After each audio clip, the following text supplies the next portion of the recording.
Genesis chapter 15. After these events, the word of the Lord came to Abram in a vision. Do not be afraid, Abram. I am your shield. Your reward will be very great.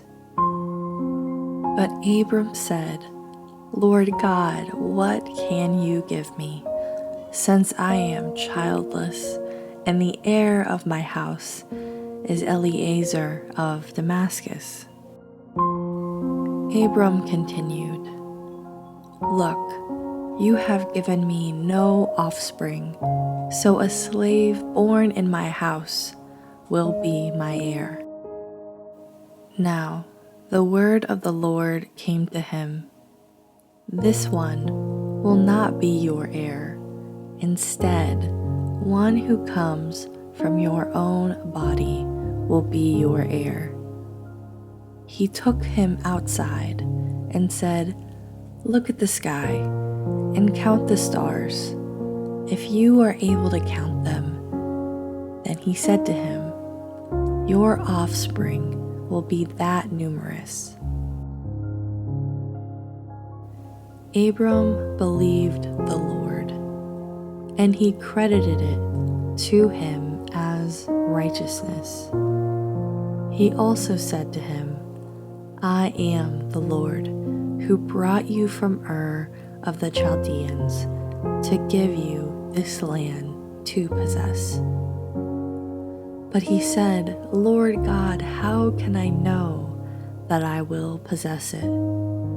He said to him, Bring me a 3-year-old cow, a 3-year-old female goat, a 3-year-old ram, a turtle dove, and a young pigeon. So he brought all these to him, cut them in half, and laid the pieces opposite each other. But he did not cut the birds in half. Birds of prey came down on the carcasses, but Abram drove them away. As the sun was setting, a deep sleep came over Abram, and suddenly great terror and darkness descended on him. Then the Lord said to Abram, Know this for certain, your offspring will be resident aliens for 400 years in a land that does not belong to them and will be enslaved and oppressed.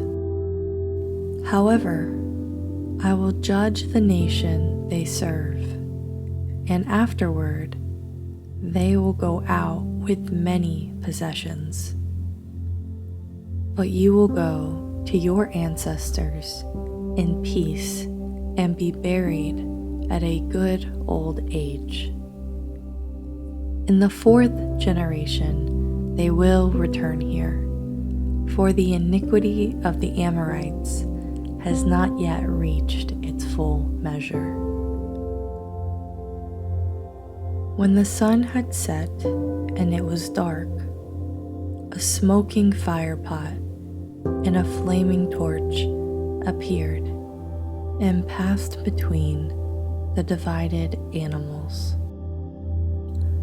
On that day, the Lord made a covenant with Abram, saying, I give this land to your offspring, from the brook of Egypt to the great river, the Euphrates River, the land of the Kenites, Kenizzites, Cadmonites, Hittites, Perizzites, Rephaim, Amorites, Canaanites, Girgashites, and Jebusites.